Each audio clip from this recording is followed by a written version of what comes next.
I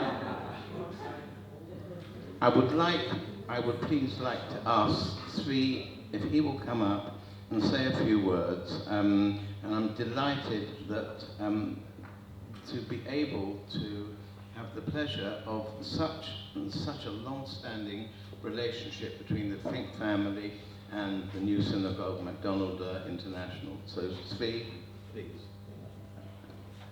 Shavua Tov. I'd like to welcome my daughter Adina and husband Russell, my brother Danny and his wife Monique, my sister Honey, and her husband Yissi, who's looking for parking, and all of our friends and the guests, and of course the rabbi as well. I have a problem here. I wanted to come to the Malka Fink weekend. I end up coming to the Tzvi Fink weekend. Everybody is saying thank you, or whatever. Like, has nothing to do with. It has nothing to do with me. It has something to do with my mother. It has something to do with family values of promoting education, and it's to her credit. We have our family has lots of values from our parents. Community service, education, and family as well. We are finishing Parshat Sefer Bereshit, which, and they tell us we have a lot to learn from the patriarchs and from the matriarchs. I think a family psychologist probably would disagree with that, because there was constant problems. Avram sent away his nephew, and then he sent away one of his children, and he also Yitzhak and Yaakov had problems within their families. And I think back to my childhood, where my father and 5 of his siblings lived minutes away from each other, walking distance, and my mother and 2 of her siblings lived within walking distance, and my father's first cousins. And even though there was disagreements from time to time, and certainly the sisters-in-law had what to say, that was my mother's expression, we all lived, and my cousins, and we went into each other's houses, and we lived very comfortably. And we learned that as a value of family and relationships, and it continues to this very day. And my sister, more than any of us, is in touch with members of the family, and when they come and they visit Israel, we're in touch with them. And so everything about this lecture series, which has to do with the family and not with me personally, is a credit to the way our parents raised us and our personal values. And with that, I'll hand back the microphone to the staff, the McDonald staff, who does every year a terrific job in finding the speaker and in promoting the activity. And we're very, very happy the way it's turned out. But from now on, if you have a praise to say praise my parents, and leave me out of it.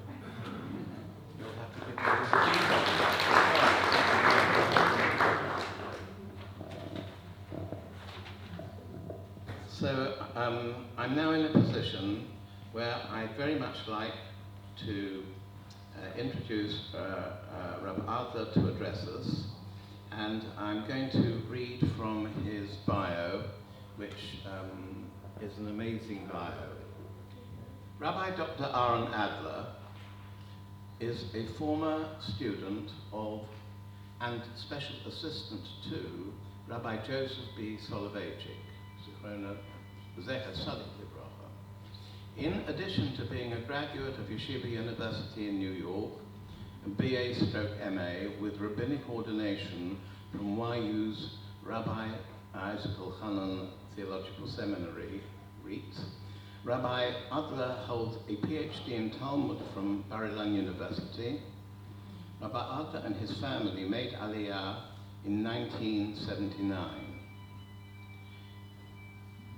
He served on the faculty of Bar-Ilan University and is a past president and campus rabbi at Emunah College for Arts and Technology in Jerusalem. He's been a lecturer for the Israel Defense Forces, and a commentator for Kol Israel Radio. Rabbi Adler was a member of the Central Committee of the National Religious Party. He is the founding Rosh Yeshiva of Yeshivat Bnei Akiva Ner Tamid, located in Hashmonaim, and currently serves as its president. Rabbi Adler is an active community pulpit rabbi, serving during the past 34 years communities in Long Island City, New York, Beersheba, Ramot, Jerusalem, Zurich, Switzerland, and most recently the Ohel Nechama Community Synagogue in Katamon, Yerushalayim. His current educational activities include lecturer at the Herzog College, OU Israel Center, and the Kollel Sinai. Rabbi Adler has directed and led 29 heritage tours to Poland. Alongside his rabbinic and educational pursuits, Rabbi Adler has captivated audiences throughout the world with his musical talent inspired by the songs of the late Rabbi Shlomo Karabach. He is married to Miriam and has been blessed with 6 children and 20 grandchildren at last count. So, after all this time, I have much pleasure in asking Rabbi Adler to address us. The subject this evening is the 5 fasts of Tevet. Rabbi Adler, please.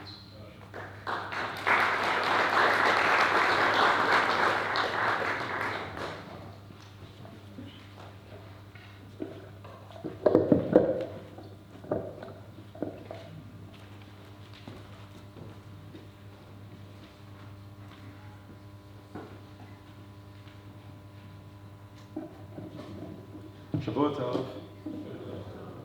It's wonderful hearing the eulogy and then being able to get in the car and going home.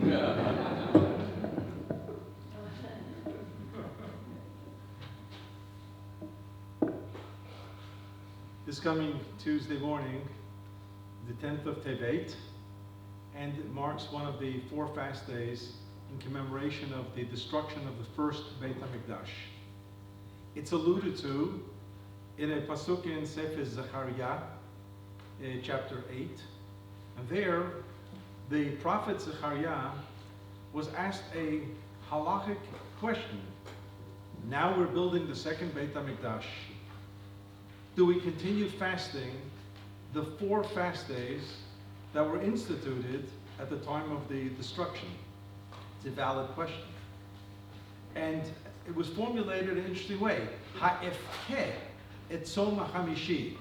Shall we continue to weep the fast of the 5th month? The fast of the 5th month is obviously what we call today Tisha B'Av. The response is a beautiful response, except that when you finish reading the pasuk, you don't have a clue if the answer was yes or no. I sometimes suffer with those kinds of answers. My wife points it out to me. A person calls me up at a shaila, and the Rav always told us, Rav Soloveitchik always told us, it's an opportunity to teach Torah if somebody asks a question.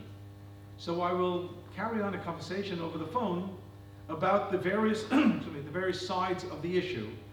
And after 20 minutes, say goodbye, and then we forget what was the answer. Did we say it's kosher or not? So sometimes we have to call them back. And say, by the way, the answer is so-and-so.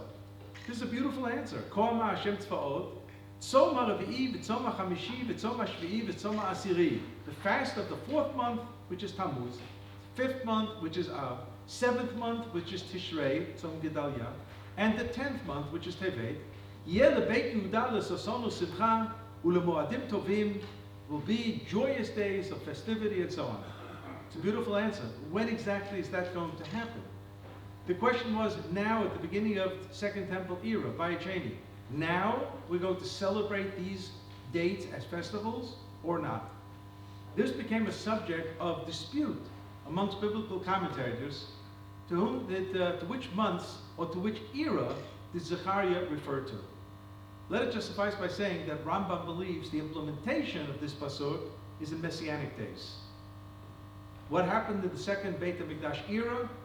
Rambam says we actually continue to fast Tisha B'Av. That sounds rather ironic.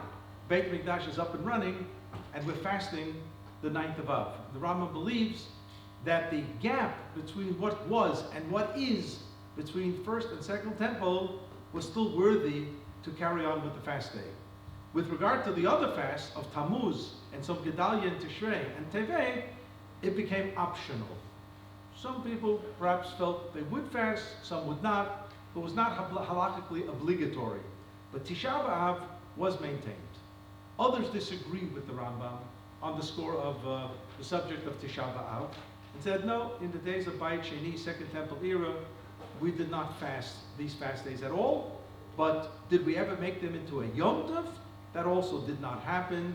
And we're just going to have to patiently wait until this pasuk, this vision, prophecy, is fully implemented. What Zechariah does not give us is the date in the calendar of that particular month. He calls it Tzom HaRavi'i, the fast of the 4th month, Tzom HaChamishi, the fast of the 5th month, the 7th month, the 10th month. But what dates are we talking about? Each one of these fast days are subject to disputes as to the precise date in question. And the shiur tonight is going to be dedicated to the Tzom HaAsiri, the fast of the 10th month. We are now in Tevet, as you all know. But I'll just say, as they say on one foot, al regel achat, there's a question whether the Tzom HaRavi'i, the fast of Tammuz, in Zechariah's day, was the 17th of Tammuz as we know it today, or perhaps it was the 9th of Tammuz. That's a discussion. Was Tisha B'Av, as we know it today, the fast commemorating the destruction of the first and second Beit HaMikdash? Zechariah didn't know yet of the destruction of the second Beit HaMikdash. But did Am Yisrael fast the fast of the 5th month in Av on the 9th? Perhaps on the 7th? Perhaps on the 10th? Different views are offered. Tzom Gedalia. Was Gedalia assassinated on the 3rd of Tishrei as we observe the fast day of Gedalia? Or was he assassinated on Rosh Hashanah, the first day? And therefore every year it's actually a nidcha, it's pushed to the 3rd, because you can't have a fast day on Rosh Hashanah, nor on the 2nd day Rosh Hashanah, which is the 2nd of Tishrei. So we observe it on the 3rd, except that the assassination took place on Rosh Hashanah. That's a dispute. When was Gedalia assassinated? But now we come to Tevet. So if you turn the page of the sources, not the page of the poem, the page of the sources, on the bottom, source number 7. It's lifted out of Masechet Rosh Hashanah, Daf Yud Ched, Amud Bet. And here the Gemara is discussing what happened and what is the commemoration of Tzom HaAsiri, the fast day of the 10th month. So the Gemara says, Zeh Asara B'Tevet. This is the 10th of Tevet, source number 7 on the bottom. Shebo Samach Melech Bavel al Yerushalayim. Nebuchadnezzar, the king of Bavel, lay siege around Yerushalayim. This was 2.5 years before the destruction, but this was the first stage of the destruction. Siege around Yerushalayim, choking the inhabitants from food supply and perhaps even to a certain degree water supply, and wearing them down, so that when the crashing through the walls will take place, it will be an exhausted enemy, and they will be able to conquer Yerushalayim with ease. That took 2.5 years. But we saw the 10th of Tevet as being the marking in the calendar of the beginning of the end, worthy of a day commemorating the destruction of Beit HaMikdash. And the Gemara cites a verse from Yechezkel Kavdalid, Vahid Dvar Hashem Elai, Vashana HaTshi'it, Vachodesh HaAsiri, in the 10th month, Be'asor LaChodesh, the 10th day of the 10th month, Lemor, Ben Adam, Tov Lecha et Shem Hayom et Etzem Hayom Hazeh. Write it down for posterity. Get the date, the exact date, down on paper, so everyone will know the date, Samach Melech Bavel El Yerushalayim, that the king of Babylon lay siege around Yerushalayim. Why is it called the 10th Tzom HaAsiri, V'amai Kari LaAsiri? Because Tevet is the 10th month when starting from Nisan, as we know. So Asiri LaChodashim. So the Gemara says, V'alo haya ra'ui lo lichtov rishon. In terms of the chronology, this was the first event that happened. The Beit HaMikdash was destroyed in stages. First they lay siege around Yerushalayim, and then they crashed through the walls of Yerushalayim, and then they burnt the Beit HaMikdash, and then came the assassination of Gedaliah 2 months later. So from a chronological point of view, the Pasuk should have said, Tzom HaAsiri, Tzom HaRevi'i, Tzom HaChamishi, V'Tzom HaShvi'i. That's what the Pasuk should have said to maintain the chronology. But the Gemara says, Lama Nichtav Kan, why was it written in this fashion? The fast of the 4th month, the 5th, the 7th, and the 10th, Kedei La'azdir Chodashim Ketikunam, to maintain the order of the calendar. Jewish calendar begins in Nisan, it ends with Adar, and that's in Tevet is the 10th month, and it comes at the end of the year. And speaking here was the Tana, Rabbi Shimon, who claims what we just read now was the view of Rabbi Akiva.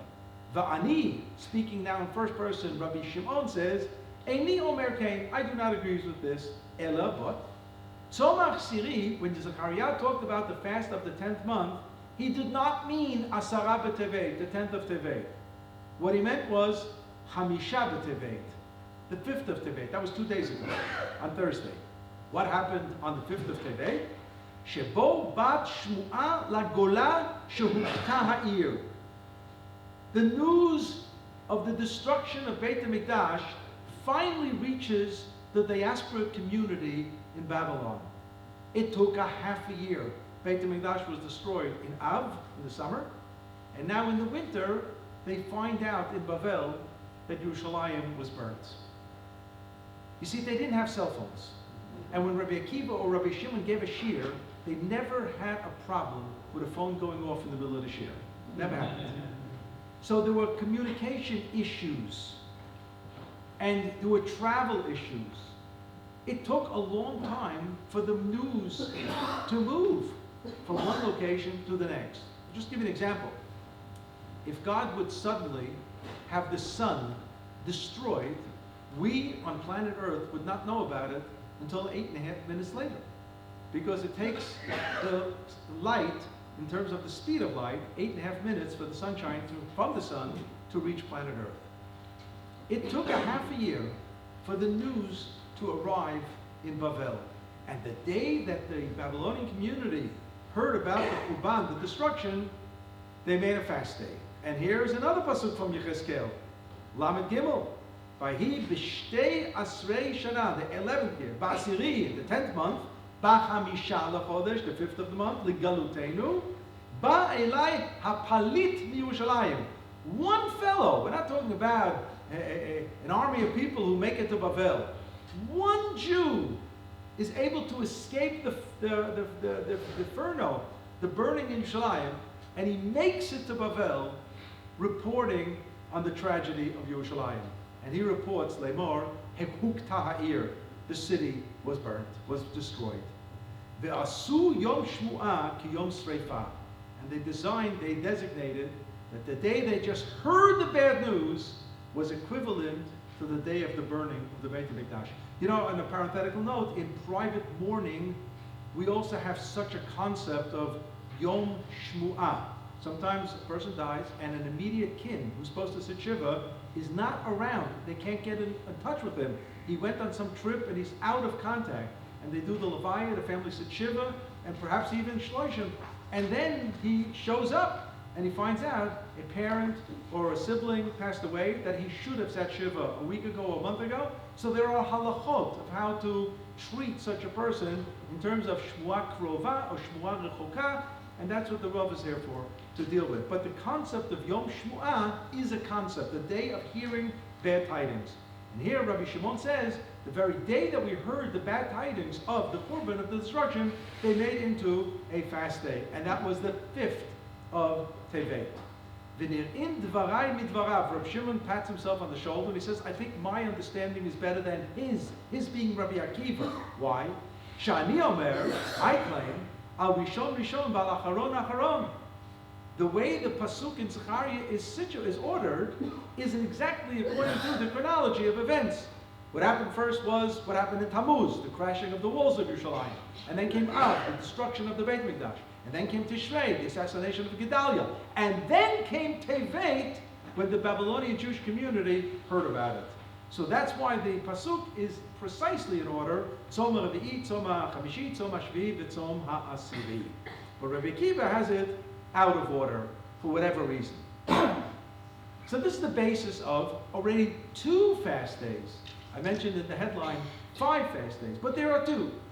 The one that we all know about, that we fast, Asara B'Tevet, because of the Babylonians laying siege around Yerushalayim. And now there's an alternative Tzom HaAsiri, that it's the 5th of Tevet, based on the fact that the Babylonian Jewish community heard the bad news. But there are 3 others. What might the 3 others be? So, one of them is not a different date. 2 of the 3 are going to be different dates in Tevet. One is Asara B'Tevet. So what else happened on the 10th of Tevet? In the days of the Shoah and the Holocaust, things happened on the 10th of Tevet, the 11th of Tevet, the 12th of Tevet, the 13th of Tevet. What do we do with people, and there were many, who sustained many, many losses during the Shoah, but never had a clue what date to observe a yard site? And these questions came up already in 1945, 46, 47. So some people were advised to observe it on Yom Kippur. Some were advised to observe it on Tisha B'Av. And you can't get a better target date than Tisha B'Av. Because you basically, if you just pick a date out of the hat, any particular day, according to 6 million divided by 365 dates, you're going to have thousands of people on any given date who could be the yard site of the family member who perished. So let's take a date that has some significance. So Tisha B'Av is obviously appropriate. Yom Kippur could be appropriate. But in 1947, the chief rabbinate suggested, I use the word suggested because it was accepted only by some factions of the Jewish community in Eretz Israel. And I can tell you in Chutz La'aretz, I never heard of it. And that is Yom HaKadosh HaKlali. And on Asara B'Tevet, everyone who sustained the loss in the Shoah should say Kaddish that day. So Asara B'Tevet became a general day of saying Kaddish. So that became a type of Yom HaShoah of sorts. So the Holocaust is also remembered on Asara B'Tevet. So while we in Israel have a Yom HaShoah officially on the 27th of Nisan, there were some questions about the appropriateness of the date in the month of Nisan. So people felt comfortable with this alternative date in the month of Tevet, and it's a fast day anyway. And the figuring was, after such a calamity of the Shoah, should there not be a fast day? And even Rav Moshe Feinstein Zatzal in his Igrot Moshe deals with the question, why didn't the Rabbanim make a fast day someday after the Shoah? And if reading between the lines of Igrot Moshe, it has to do with the fact that who is the authority today to make such a takana, such an institution? How many will abide by it? Rav Moshe did not want to go on record saying, let's do such and such, and have only a fraction of the people observe it. And the question was raised with regard to another fast in the aftermath in 1648, or what's known as the Gzerot Tachvatah of Tafchet and Taftet, in the Chmelnytsky pogroms, where in Eastern Europe, in the areas of Eastern Poland and Ukraine, 100,000 Jews at least were murdered, communities were destroyed, and there was an organized communal council called the Vad Arba Aratzot, the Council of Four Lands. They ordained a public fast day for men over the age of 18 and women over the age of 15 on the 20th of Sivan, Chav Sivan. I have a siddur in my tallis bag that still has slichot for the 20th of Sivan. I don't know anybody who says these slichot. I certainly don't know anybody who fasts the 20th of Sivan, but there's a history to it. And Rav Moshe Feinstein was asked, so if they did it for the 20th of Sivan, why can't we do this for the 1648 pogroms? I mean, the Holocaust was quantitatively and also qualitatively much deeper a tragedy for Klal Yisrael than what happened in 1648. So why can't we do it? And the bottom line is, he realized he couldn't do it. He was powerless to make such a fast day. But here in Eretz Israel, people felt comfortable that if we were grafting upon an existing fast day, Asara B'Tevet, the idea of the Shoah, we would be doing exactly what the Vad Arba Aratzot, the Council of Four Lands, did with the 20th of Sivan. Because if you read the Slichot of the 20th of Sivan, and this our Rebbe Rav Soloveitchik taught us a long time ago, don't be a robot, don't be a puppet. Try to understand what you're saying in the Slichot. It's hard, medieval, poetic Hebrew, but there are available translations now, and annotations, and commentary. We just take some time to sit and understand what exactly Away is saying in the Slichot. And we have to know who wrote the Slichot. So one of the chapters of the Slichot of the 20th of Sivan was written by Rabbeinu Tam. Rabbeinu Tam is Rashi's grandson, 12th century. That's not 1648. So why are they saying Slichot on the 20th of Sivan of a poem of a Kinan, an elegy that was written by Rabbeinu Tam? The answer is that there was a fast day in Europe on the 20th of Sivan in the aftermath of a particular pogrom in the 12th century that Rabbeinu Tam wrote such a Kinan. And the feeling was, we're not going to pick just any old date, but let's link up to a date that already exists in the Ashkenazi calendar, and it was the 20th of Sivan. And this is really what the thinkers in Eretz Yisrael was back in 1947. Let us link up to an existing fast day. Then we'll have a better chance that if it's in the calendar anyway as the 10th of Tevet, and we will fast it anyway because of commemorating the siege that would lay around Yerushalayim by Nebuchadnezzar, we would be able to augment the Shoah theme upon, grafted upon, the old themes. And this was done in Eretz Yisrael, and I would say today in the aftermath, partial success.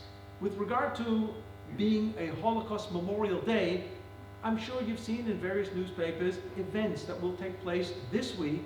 We're having one in my own shul this coming week as well. Events that somehow something to do with the Shoah. It's there. It's not, it certainly doesn't come close to Yom HaShoah after Pesach. That's national. But nevertheless, in the world of B'tei Knesset and Jewish organizations, you do have a Holocaust remembrance going on the 10th of Tevet. With regard to saying Kaddish, so the original institution was those people who had family who perished in the Shoah. But that generation is slowly but surely no longer with us. And in my shul, if one or two people are saying Kaddish on Yom HaKadosh HaKlali, that's not what it was all about. The idea was that 80% of the people would get up and say Kaddish. It would have a tremendous impact. I believe it requires a new decision of the chief rabbinate to ordain that this goes over now to the next generation. So if I had my grandparents' generation losses in the Shoah, and my father is no longer with us, maybe I should be taking up the obligation to say Kaddish on Yom HaKadosh HaKlali. I would like to hear something like that from the chief rabbinate, and then try to help push it, so in order to maintain it. If not, in 20 years, nobody in shul is going to be saying Kaddish on Yom HaKadosh HaKlali. That's what's going to happen, and it will fizzle out completely. So that's the third fast, but it's the second. It's a date that we're using twice. The 10th of Tevet first, 10th of Tevet second time. Two fasts. 5th of Tevet is another fast. But now we're going to deal with the core issue of the Shir, the other two. And the other two are the 8th and the 9th of Tevet. Now, 1 second. If there was a fast on the 8th of Tevet, the 9th of Tevet, and the 10th of Tevet, that's 3 days in a row. Now, nobody's being asked to fast those 72 hours. These are fast days that are only daytime fast days. And you eat at nighttime, and you can eat all night, not like Lahavdil, our Muslim cousins who have Ramadan, who eat for an hour. Those are the Fruma, the religious, the Mahadran people. They eat for an hour. The less Mahadran, they eat during the night. And the real less Mahadran eat in the daytime when the Trisim are closed. But all right, listen, we have it also. We know this kind of behavior. But at least officially, they're allowed to eat 1 hour during the night. But we, in a fast day situation like this, you can eat the entire night. It's not an issue.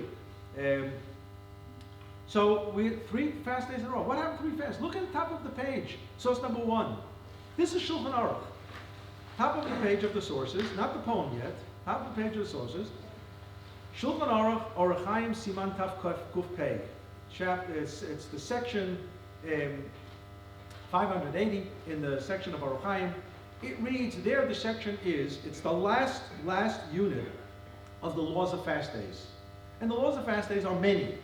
And the last unit is entitled Yamim Shemitanim Bahem, days that we fast. What do you mean days that we fast? He already talked about Tisha B'Av in length. He talked about Shavuos B'Tammuz, Asar B'Tevet, Tzom Gedalia. What else is he going to talk about? So there's one word missing in Hebrew. It's called Shonot, and Shonot means miscellaneous. Miscellaneous fast days. And in this unit, he goes through the Jewish calendar with many, many, many events that were tragic in various periods in history that fast days were ordained. If anybody's looking for a very good diet, take upon yourself to fast in all these dates of this unit in Shulchan Aruch. I guarantee weight loss. I guarantee. You don't have to go on any machines or pills or diets or whatever. Just fast all these days, because half the year you'll be fasting. So here it says as follows. Bishmona b'Tevet. On the 8th of Tevet, there was a fast day. What happened on the 8th of Tevet? Nichtiva HaTorah Yivanit. The Torah was translated into Greek.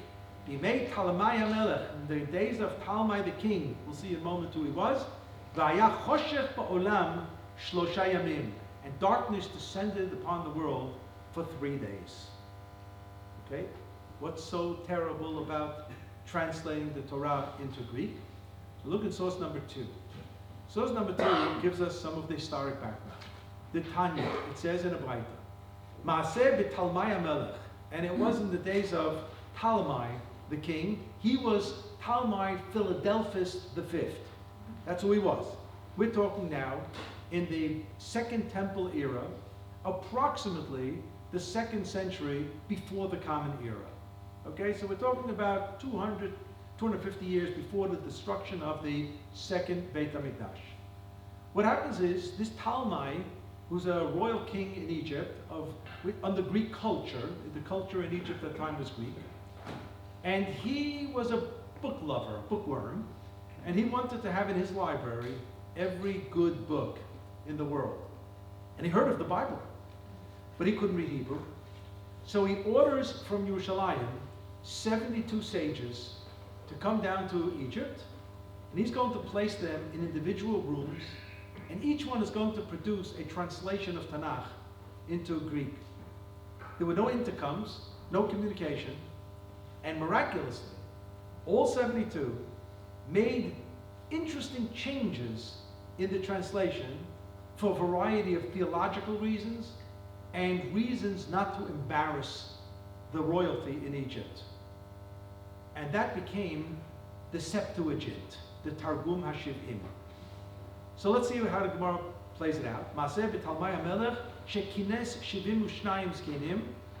Now, Sanhedrin, the Beit Din HaGadol, was 70, except that most of halachas believed it had 71, because there always had to be an odd number to bring it to a majority rule. But there was also a 72nd person. He was like the secretary of the Sanhedrin, so he had status. And there's even a Mishnah in Masechet Yadayim, the very end of Shas.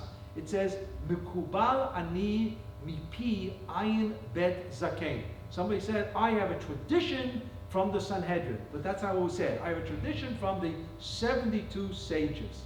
And we also know that in the great synagogue of Alexandria, that became famous halachically because of acoustical issues, they could not hear the chazan or the balkaire in the rear of the synagogue, so they didn't have microphones.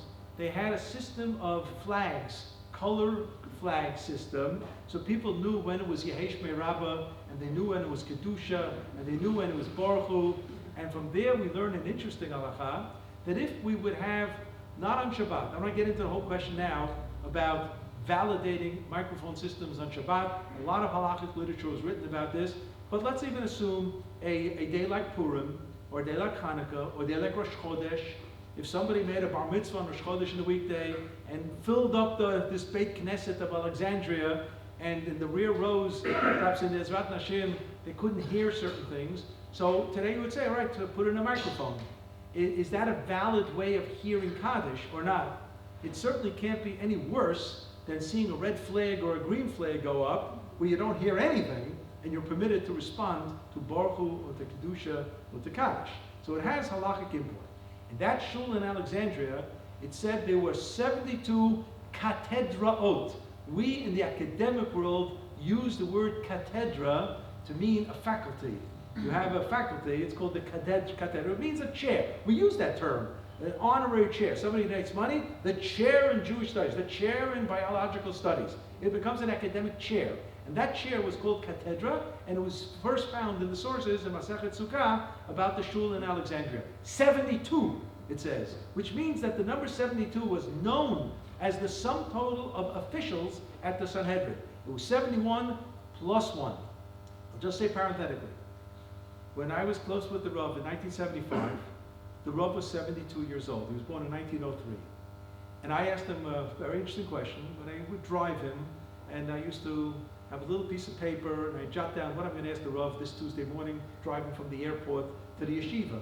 And that drive took 15 minutes, but I took the right lane and slowly, so I squeezed another 5 minutes out of him. And just a few years ago, the Rav's daughter, Tova Lichtenstein, told me, she said, Aaron, you know, and I know, my father wasn't a shaita. He knew exactly what you were doing, but he didn't say a word. He let you have those extra 5 minutes. But it was really good. So I asked him, I said, Rabbi, what are the ingredients of preparing a good shear? So he tells me 70% matter and 30% entertainment. I said, all right, I do it the other way around, but that's okay. At least I get the 30% entertainment. And then I asked him, and how long does it take the Rav to prepare a good shear? And knowing that every shear by him was a good shear. So it was ridiculous to even say that. How long does it take him? He thought for a second, he said, 72 years. He said, a shear is a sum total of my life's learning and experience. That's what a shear is. And that was very interesting. So I wanted to buy him a tie pin. In Israel, people don't know what a tie is, let alone a tie pin. But I wanted to buy a tie pin for him as a birthday present that would say engraved on it, Mikubal ani mipi ayin bet zaken. This Mishnah in Masechet Yadayim. Because he was my source of tradition, and he was at 72. It just would have made sense. Never did it. But it was a great idea. So here, the Talmai invites 72 of the Chachamim, and he put them in 72 rooms. Again, source number 2, the first line at the end. He never told them why they were being invited and what they're doing in the rooms. He entered each room individually and said to them, individually, Kitvuli Torat Moshe Rabchem, to write down, in Greek of course, the Torah of Moshe. Kadosh Baruch Hu implanted an idea in each and every one of them. And they all agreed to adopt an idea that a Kadosh Baruch Hu threw into their heads. And instead of translating Breshit bara Elokim, which in King James is translated, in the beginning God created heaven and earth, the problem was that maybe Talmai would think that there is a deity called Breshit, and he created Elokim. That's a plausible translation. So they translated it as Elokim bara Bereshit. God created the beginning. In order not to have Talmai fall into the trap of Bereshit as a deity creating Elokim, God. And so on. And there's a whole list of such changes that go on so that Talmai should not make a mistake. There should be no error in the absolute theology of Judaism, and there were certain things that could have been offensive to him or to his Rebbitzin, the queen, so they changed certain words to make it a little bit more polite, and all of them went for this. So what's wrong with having Torah in Greek? I mean, this is the father of Art Scroll Judaism. This is where it begins. Translation: make a fast day, and darkness descends upon the world for 3 days. What was the big sorrow, the big tragedy? They had to make a fast day on the 8th of the Tevet.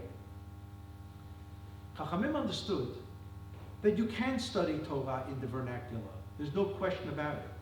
Rashi tells us already in Devarim, Moshe Rabbeinu ba'er et ha-Torah azot lemor, explaining the Torah. Rashi says b'shivim lashon. Torah can be explained in 70 languages. There's only one problem. When you translate, you, by definition, become a commentator. Because you translate a word, it can be translated differently based upon your understanding of the word or the phrase or the context. So various translations can lead to various understandings. If you have it in one language translated, you may have an accurate translation, but you have a limited view of what the God's message is on that pasuk. Chazal say, Shiv'im panim l'Torah. There are 70 angles in understanding every pasuk. But you now have limited yourself to one, the language that you translated into. Only Hebrew, Lashon Kodesh, you can translate and explain into a multifaceted way. And therefore, you actually are doing damage. So if you're talking about somebody who needs some help in Torah study, it becomes like training wheels on a bicycle. So you buy a bicycle for a 3-year-old, a 4-year-old, and before the child is able to balance himself, you have the training wheels on the side. That's fine. But then eventually you have to take the training wheels off. So the idea of teaching Torah in the vernacular means that we necessarily limit ourselves to the total picture of what the Torah message was, which means it's a loss of Torah knowledge. And what happened to the Jewish community of Egypt, who were all living in the framework of Greek culture, they did not know Hebrew. And this first art scroll version of Tanakh in Greek became for them the Torah. And this is what they studied. There was a great philosopher, Jewish philosopher, Philo. And the second president of the Yeshiva University, Dr. Samuel Belkin, who was a Talmud of the Chavetz Chaim in Radin. He had the smicha from the Chavetz Chaim at age 17. He did a doctorate in the United States on Philo and the oral law, on Torah Sheba'al Peh, and claims that Philo didn't know a word of Hebrew. Everything that he had was in Greek translation. He was, okay, so that's what he had, and that's what he worked with, and so on. This was a dark day for Klal Yisrael in Yerushalayim. Yerushalayim, the Chachamim felt that Torah took a dive the minute we translated it formally, officially, now has government sanction in Egypt. It's going to help people, no doubt, but there is a price, a bitter price that we paid for Torah going into translation. That was the 8th of Tevet. But now we go back to source number 1, underlined. The most obscure of all. And on the 9th of Tevet, Betet Bo, the 9th of Tevet. So what happened on the 9th of Tevet? Lo noda ezehi hatzara she'eru bo. We don't have a clue what happened on that day. My gosh. Did you ever see something like that in Shulchan Aruch? The Jewish people, sometimes we forget things. We are human beings, and you don't have to feel bad if you don't remember where you put your keys. It happens to all of us. But Am Yisrael should forget something? That's impossible. We have a national memory that's impeccable. We remember everything. Am Yisrael remembers everything. So what do you mean? We have a fast day on the 9th of Tevet? Lo noda eze tzara eru bo. We don't know what the tzara that happened on that day, so fast day. Why should we fast? Why should it be a fast day? Push the delete button. When you see something like that, it automatically strikes a chord. Censorship, censorship, censorship. We knew what happened on the 9th of Tevet. We couldn't write it and we couldn't print it in Christian Europe. Just like when I grew up in the United States, in my siddur of Aleinu L'Shabeach, it said, "Va'anachnu korim mishtachavim modim lefnei melech malchei hamlachim hakadosh baruch hu." It never said, "Shehem mishtachavim lehevel varik u'mitpalalim el lo yashia." This was censored out of the siddur. And there were many lines in the Gemara censored out. I have a book home called Chesronot HaShas, that which had been deleted from the Shas Vilna, the official printed Shas. So today in Eretz Yisrael, we're not scared of anybody. We don't have to worry about the Pope in Rome, and we don't have to worry about this church and that church. We print everything, the Steinsaltz Gemara, the Schottenstein Gemara, the Rambams. We have now manuscripts that Rav Kapach Zichrono Livracha brought with his family from Yemen, where there was no Christian influence, no Catholic influence there. So the Rambams were not tampered with as they were in Europe, printing houses. So now we have restored all these texts. There are Gemarot, Midrashim, in Masechet Sanhedrin, that talk about Esav. Okay, Esav. So, you get the Parshat Toldot or Vayishlach. It's just nice, fertile material for Sudash Lishit to say a Dvar Torah about Esav. No problem. except that the ayin sin vav used to say yud shin vav, Yeshu. That's what it used to say, Yeshu. And these were polemics against Christianity. But we had to be very careful, because the church had mishumadim, Jews who went over to the other side, who were learned and would be paid to scan the text, and they would use them as an excuse for a pogrom, because the church was very moral and ethical. So they had to have a good excuse why to massacre Jews. And if they find it in the text, we were in big trouble. So we had to delete and change and so on. So here in Shulchan Aruch, it doesn't tell us what happened. But we're not here in the days of Shulchan Aruch any longer. And we might be able to try to figure out what did happen. In source number 3, it's a commentator, halakha commentator to Shulchan Aruch, the Magen Avraham. He says, Lo nodam, we don't know what happened on that day. Ubeslichot shalanu, and our slichot that we will say in 2 days' time, on the Tuesday, it says there, Ita, it appears there, Shemet Ezra HaSofer. Ezra, beginning of Aycheni, it's his yahrzeit. Do we have any proof to this? Do we have any other references? No. And the Mishnah Brura, the Chavetz Chaim, echoes this sentiment when he comments on the line in Shulchan Aruch on the 9th, we do not know what happened, what the tzara, what the event was. He says in the Slichot, it reads that Ezra passed away on that day. We remember the yahrzeit of Ezra. I mean, everybody died. So why make a big deal about the yahrzeit of Ezra? What's so important about that? So now we flip over. You flip over, but you will have on your side the translation. And this comes from Rabbi Abraham Rosenfeld's edition of the Slichot. And this is a piyut, Eskera Matzok, that Ashkenazim will say this coming Tuesday morning. Eskera Matzok, finger on the English. Eskera Matzok asher kira'ani. I remember the distress which befell me. B'shalosh makot b'chodesh hazeh hikani. 3 blows he inflicted on me in this month. 3 blows. He's going to talk about the 8th, the 9th, and the 10th. Obviously, the author of this poem does not know about Yom HaKadosh HaKlali, but he does know about the 8th, the 9th, and the 10th. And he says, Gid'ani, Heni'ani, Hich'ani, Achata Her'ani. He cut me down, he repressed me, he broke my heart, and now he's made me weary. All of these expressions, how Am Yisrael was broken because of these 3 things. And now the stanzas elaborate what happened. On the 8th day, Diachani b'shmonabo smolit vimanit. On the 8th day thereof, he crushed me on both right and left. We'll see what that means in a moment. Halosh shloshtan kavati tanit. On all 3 days, a fast day was established. Right? I have instituted all 3 of them as fast. Umelech Yavan insani lichtov dat Yavanid. The Greek king, the Talmud, compelled me on the 8th day to translate the Torah into Greek. Al gabi chorshi chorshim he'erichu ma'anit. And the plowers plowed upon my back, making their furrows long, which means I had scratches, indentations, bloody back, and because of this.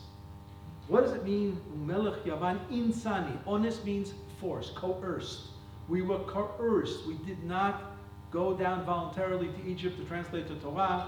We didn't think it was a good idea. After all is said and done, we had no brera. We had no choice. We were forced to do this, and we did it. So what does left and right mean? In the first line of this stanza, Diachani b'shmonabo smalit v'yamanit.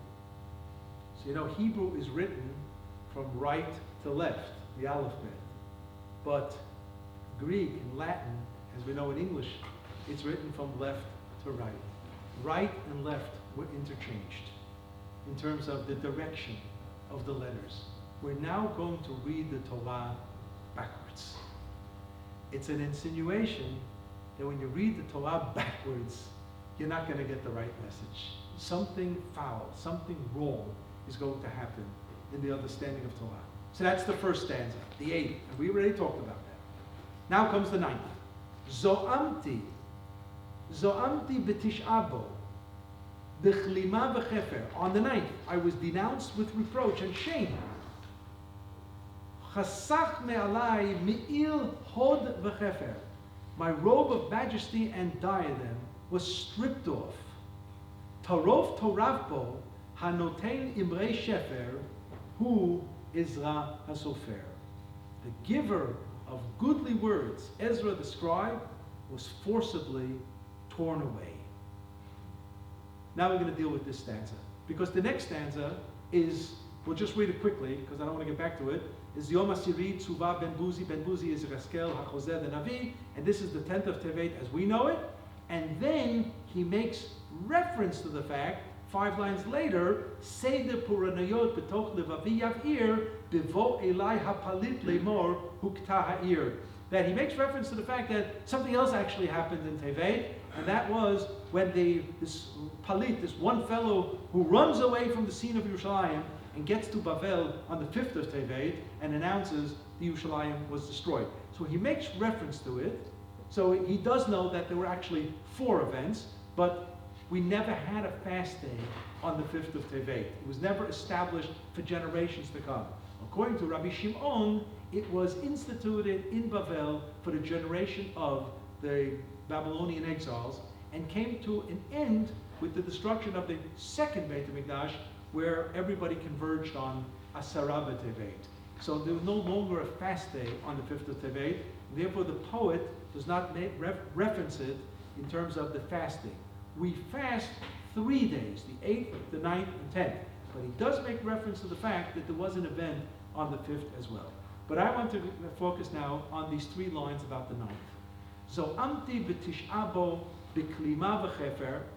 On the 9th I was denounced with reproach and shame. Chasach me'alai me'il hod v'chefer. V'tzefer. My robe of majesty and diadem was stripped off. Taraf toraf bo hanoten imrei shefer hu Ezra hasofer. A reference to somebody was ripped up from us, torn away from us, and it was Ezra hasofer.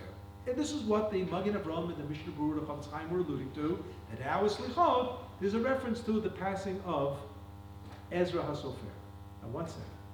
The passing, when you read it in the Magen Avraham and the Mishnah Berurah, Yom Shemet Bo Ezra hasofer, without knowing what really the author of the Slichot had in mind, you might think that Ezra was an old man and didn't wake up one morning, or he was an old man and took ill and died from some illness. Tarof, Toraf, where does that come from? We just read it in Vayeshev. Yosef was torn away, devoured by a ferocious animal. This is what the brothers were going to tell Yaakov Avinu, which is exactly what they told him. Tarof, Toraf, Yosef. He was ripped up, which means a type of tragic death, a ferocious death. Something happened here that is equivalent to the so-called murder of Yosef, which ultimately doesn't happen. But that's where the phrase comes from. Tarof, Toraf. And where does it come from? Hanoten imrei shefer. Who said that? And about whom was it said? It's mentioned in the brachot of Moshe Rabbeinu to Shevet Naphtali. Hanoten imrei shefer. What does that have to do with Ezra HaSofer? And what does it mean? Chasach me'alai me'il. Me'il means a cloak, a garment of majesty. Ooh, maybe this does have to do with Yosef. He had the ketonet pasim, the striped garment, which was the symbol of royalty in the making. And this is why Yaakov makes him such a interesting coat of different colors, so that Yosef should understand that as a leader, he's going to have a community who is multifaceted, and they are different thinkers and different people, and you must take all that into consideration when you lead. But Ezra was apparently a leader, having donned the cloak of mantle of leadership, but it was stripped from him, no different than what the brothers did to Yosef. Vayafshitu et ktonto. They stripped him from that beautiful mantle. So there are references here about Yosef in this stanza. And then the beginning, Zo'amti, I was denounced with reproach. It means, they were angry at me. What happened? Ezra almost is talking to himself. B'klima v'chefer. He is buried in shame. Now, why would Ezra, at the end of his life, feel that he's buried in shame? Ezra was one of the most outstanding, towering figures in Jewish history. He is the organizer of the Anshe Knesset HaGdolah at the beginning of Beit Sheni.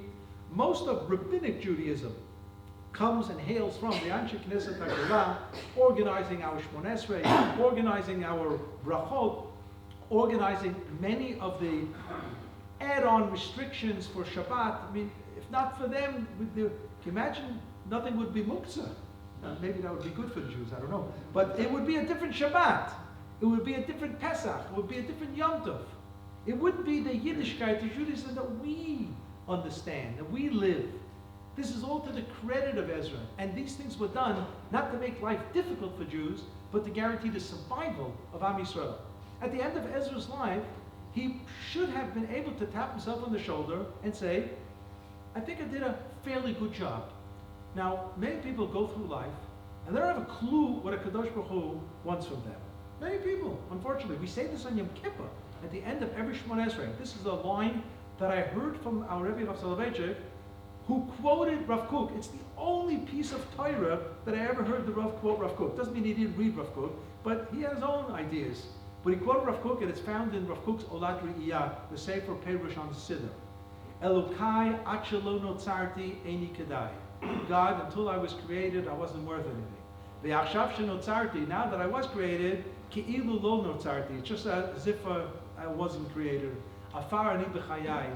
I feel like, dust. Kal v'choma. Imagine after I'm dead, what am I worth? I'm worthless. You say to HaKadosh Baruch Hu at the end of Shmon Esrei, I'm worthless. So ask Rav Kook, what does that mean? Elokai ad shelo notzarti eini kedai. Rav Kook says that there's a reason why every individual is planted in a particular historic framework. Because there's a job for this man or woman to do. Something specific. There's a reason each and every one of us were not put into the 11th century or 14th century or 16th century. We were born into this century to do something, a shlichut, something for a Kadosh Baruch Hu. And we say, Elokai ad shelo notzarti, until we were created, eini kedai, we had no value whatsoever, because we had nothing to do in a different generation. The problem is, achshav shenotzarti, now that we were created in this generation, ki'ilu lo notzarti, I haven't figured out yet, God, what do you want from me? Help me figure out what you want from me. What do you want me to do in this world, and I'm willing to do it. And there are some people who spend a lifetime doing things for a Kadosh Baruch Hu, and some people do it in one moment. Yesh shekoneh ha'olamo b'sha'a achad.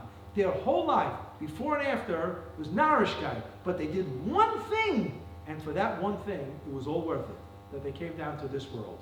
As I'll say, that could be. I had an acquaintance, and a much elder acquaintance. He was a Rav and the senior vice president at Yeshiva University. I'll mention by name, some of you may remember him, Rabbi Izzy Miller, Zechor L'Bracha. Serious Rav, and became vice president of Yeshiva University, and he became president of every major Jewish organization. He was the first religious person to become the chairman of the Conference of Jewish Presidents. That's the presidents of the presidents. You know, imagine in America you have all these Jewish organizations, and he's the president of the president. And in his CV, you know, he had been the president of this and the president of that, the RCA, the Rabbinical Council, the Mizrahi, this, that. His wife said that my husband suffers from ex-appeal. He was the ex-president here and the ex-president there, so he had ex-appeal. But he was a very, very important servant of Klal Yisrael, doing his work. He lived out his life in Yerushalayim for the last few years, and at the end of his life, he told his family, and it's in a recorded video, which I saw, so that's why I'm saying it's very public knowledge.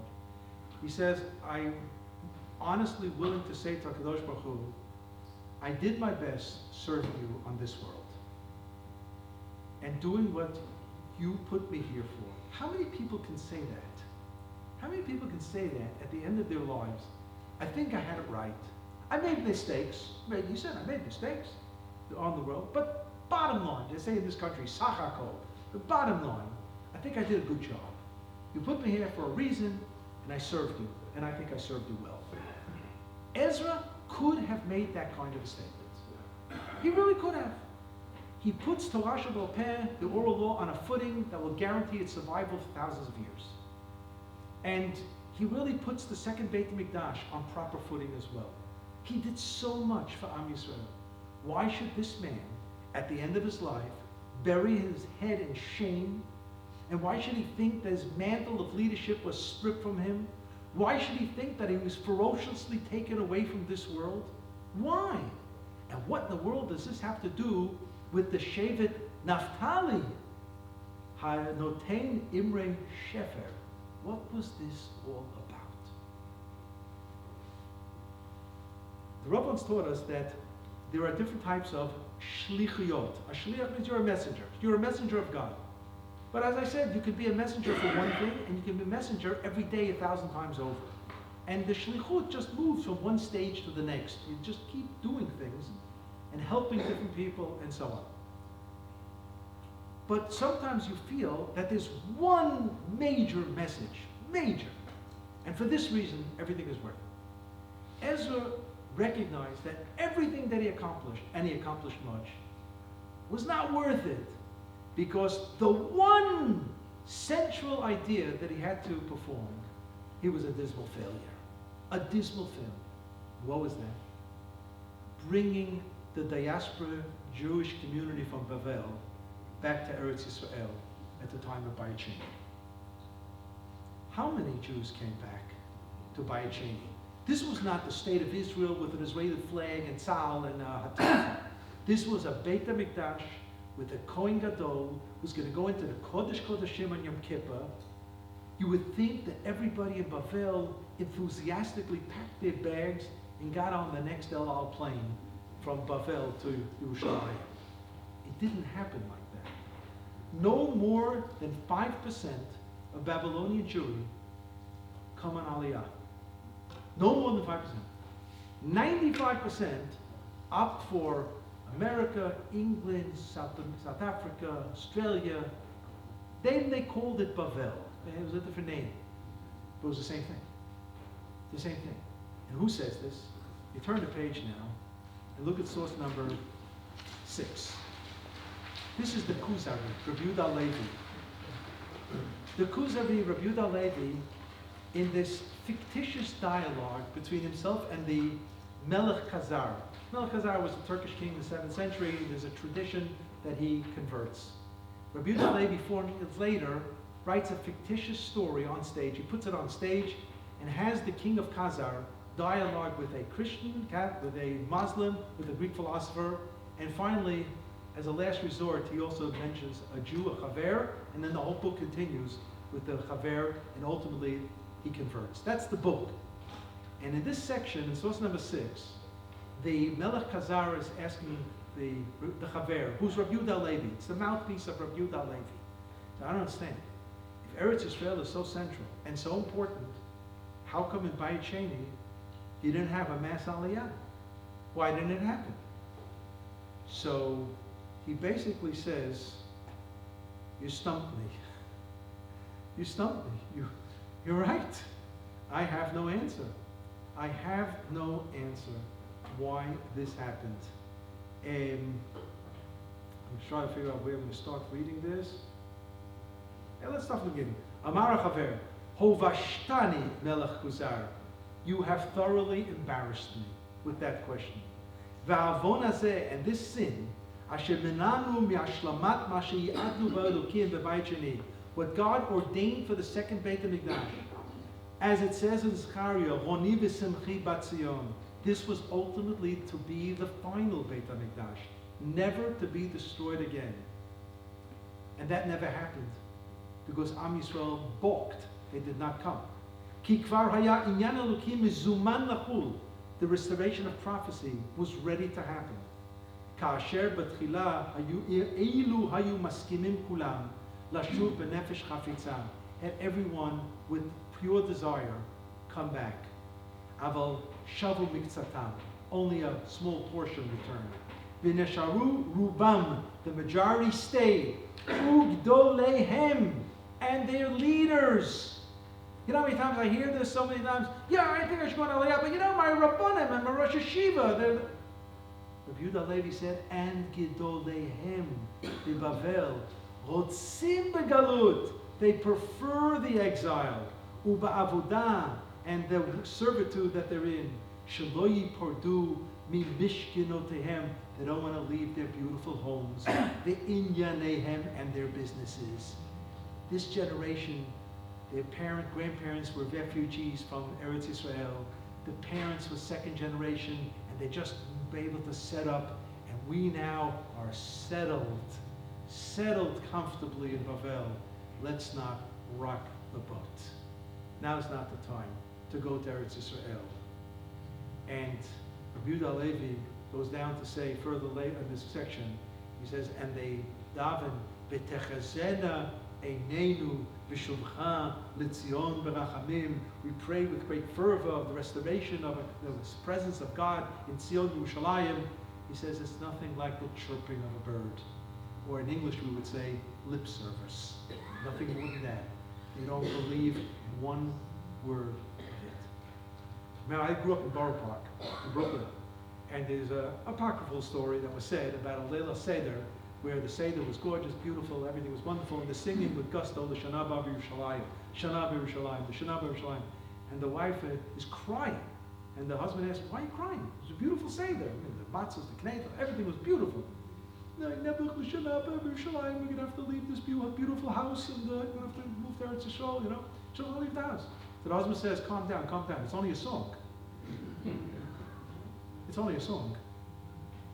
Nebuch, I say. And this is what Rabbi Yehuda Levi had to deal with. This is what Ezra was dealing with. If you look at source number 5, coming from Masechet Brachot, on a pasuk that we say every day in Az Yashir, every single day. Kidetanya, Ad Yavo Amcha Hashem, Ad Yavo Amzu Kanita. A phrase that repeats itself. So Gemara says, Ad Yavo Amcha Hashem, Zubi Arishana. It's the first time he came into Eretz Yisrael. There's Yeshua. Ad Yavor Amzu Kanita, Zubi Ashniyad. It's the second time he came into Eretz Yisrael. Nikan Amru Chachamim, our sages said, Ru'uyim Hayu Yisrael le'asot lehem nes b'mei Ezra. It would have been worthy for God to produce miracles the second time around, just like he did the first time around. Kederech shenasa lehem nes b'mei Yeshua, b'nun, ela shagara machet. The sin prevented this. What was the sin? They didn't come. They didn't come. And therefore, it was not a miraculous return at all. And to this end, Ezra is embarrassed how he's going to face the Kadosh Baruch Hu after 120 years. So how did it go? Oh, you made an Anshe Knesset Gdolah, that's very nice. But what about the main mission? Bringing them back to Eretz Yisrael. So Amti, I was angry at myself. I was thoroughly embarrassed. My mantle of leadership was removed because I failed. I was ripped out like Yosef. What did he try to do here? Yosef goes down to Mitzrayim. And then Yaakov follows with the family. And then they go back in Parashat Vayechi, next week's parasha, to bury Yaakov in Eretz Yisrael, the Marat HaMachpelah. And Esav is waiting at the gateway of the Ma'arat HaMachpelah. 1 second, I have rights in the Ma'arat HaMachpelah in Hebron. We're not going to allow Yaakov, my brother, to be buried there. And the brother said, 1 second, we have a document. It belongs to our family. Okay, where's the document? We left it in the safe in Cairo. I mean, it's in Egypt.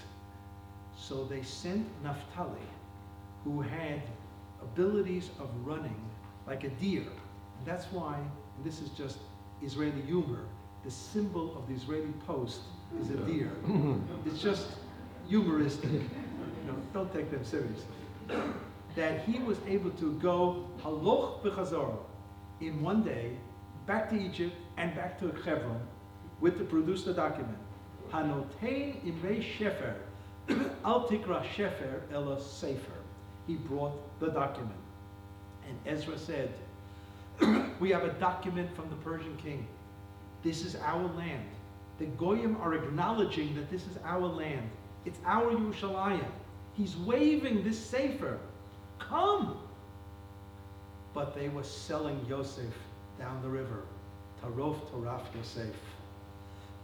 And Ezra felt he was going down with Yosef. because nobody was buying, nobody was taking, nobody was listening, nobody was following. And Ezra dies a tragic death, a tragic death. And this is what the 9th of Tevet was. So what does that do with the 9th? Do we know that he dies on the 9th of Tevet? So I know the time is late, the hour is late. There was a great professor in the United States, Professor Sidney Schneer Lyman from Yale University, who proposed an unbelievable thesis that it has something to do with Christianity.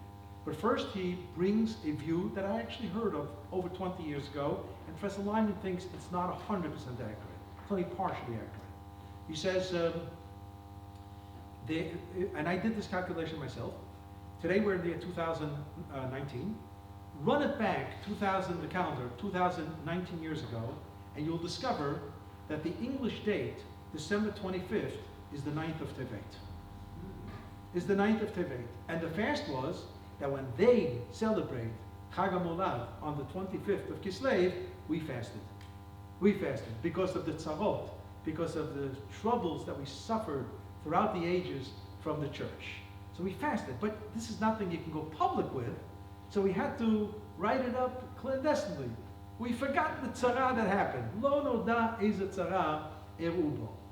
So Professor Lyman says, absolutely, it has to do with Christianity. But he goes further. And he says, again, we take an hour just to give all the proofs, so you're going to have to take my word for this on this. He shows that in the first generation of Christianity, they were all Jewish. They were all Jewish, and they were religious Jews. They weren't chiloni, they were religious Jews. And super religious, going to the mikveh all the time. There's only one catch, they believed that Yeshua was Mashiach. And there was a lot of messianism in there, in an upgraded way, that our Chachamim in mainstream felt was dangerous because the Romans were catching on, and it sounded very revolutionary, and they didn't like that kind of talk. So we knew that these early Christians were dangerous. They were called the minim. When you read a Gemara, it says, Hahu min, there was a min. Who is it? It's a representative of the early Christians. So Chachamim couldn't do anything about it, because if you have a minyan in shul, you might have 2 or 3 people who belong to them, and they came to daven mincha. You don't know who's this, that. You don't have, they have different badges. So Chachamim organized the 19th bracha of Shmon Esrei, which originally said ala minim. Today they changed it to v'lam al shinim and nusach Ashkenaz, but the Sfardim still say ala minim. We're asking God to deliver a death blow to all those early Hebrew Christians. That's what we're doing, because we are effortless. We are weak. We have no power. We are powerless to do anything about this, and we know that this may permanently injure Judaism. So God intervene on our behalf, and if you have to destroy them, destroy them. That's what the bracha is. But we did something better. Not just a tefillah. We had somebody who carries a name who was asked to infiltrate the Catholic Church. And his name is Simon, Shimon in Hebrew, Peter in the church language. And this Peter actually eventually becomes the Pope of Rome. And this Peter suggests at various levels in the church hierarchy certain changes. At the beginning, subtle changes, and then afterwards, more extreme changes from Jewish practices. So that eventually it becomes crystal clear that the Christians are not practicing Judaism any longer. And this was the only way that Am Yisrael would be able to survive in Eretz Yisrael, by having that kind of a split between authentic rabbinic Judaism and the others, the minim. And it ultimately succeeds. Because when these movements happen, when the Shabbat becomes dropped, and the Brit Milah becomes dropped, and Kashrut becomes dropped, and the whole calendar changes, so those early Hebrew Christians who were Jews, who were enthusiastic about jumping on the bandwagon of Yeshu, realized this means moving out of being Jewish, and they weren't prepared to do that. And thereby Judaism was saved. This Pope Peter died on the 9th of Tevet. The Chachamim in Eretz Yisrael decided that we will remember him for posterity by observing his yahrzeit as a public fast day, but will never ever divulge what happened on that day or who it's about. Lo noda ezet tzara en ubo. So I say again, this was a more than a thesis. It's it's an idea that has been well developed, well developed.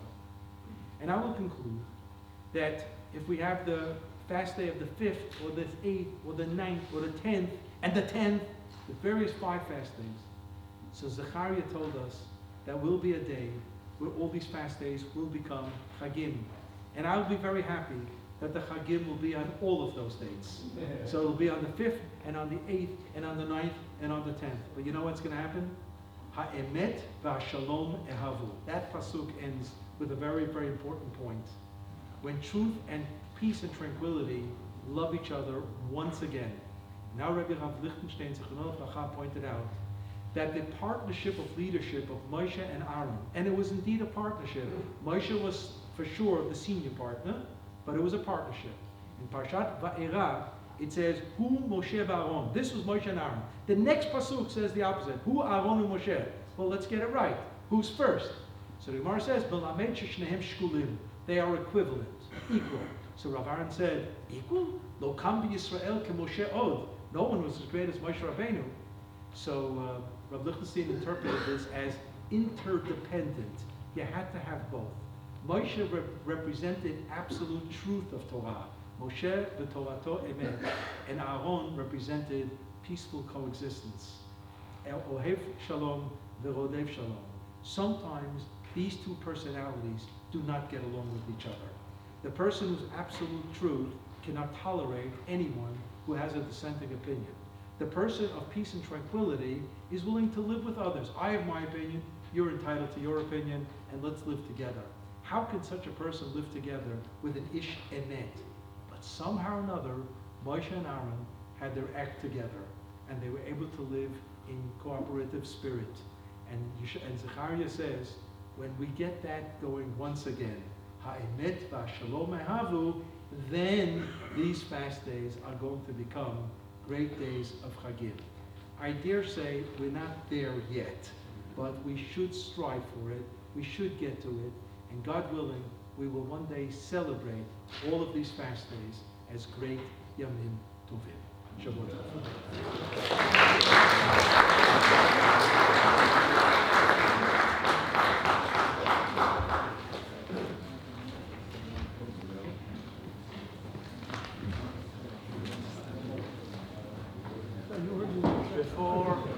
Before I thank Rabbi Adler, do any of you have any questions that you would like to ask Rabbi Adler? This is the time, and if not, I will continue with thanking him. Rabbi Adler, thank you so much indeed for being with us this Shabbat. It's been really a lovely, interesting, informative Torah Shabbat. I can only speak for myself, but I believe that I might reflect that everybody has enjoyed not only your Torah, but your personality and your warmth, and it's really been a real pleasure for all of us, and thank you very much indeed.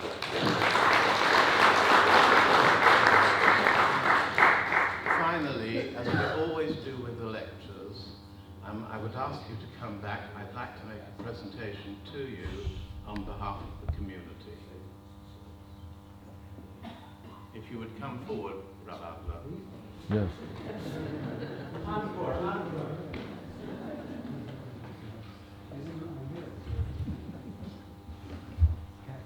Will you come down that Yes, I'll second? come. Oh, wow. So, we always give a presentation to our lecturers, and the gentleman with the camera standing down there is the artist. Yes. And he puts it all together. So this reads, Mourning the Destruction of the Batei HaMikdash and the Assimilation of the Jewish People. This collage, presented by the McDonald International Shul, with grateful thanks to Rabbi Dr. Aaron Adler, in appreciation for his being our scholar in residence for the Malkafink Memorial Shabbaton, 14th to the 15th of December 2018, and the date in Hebrew, the Glassman of Tevet, and the illustration refers to the lecture, The Five Fasts of Tevet.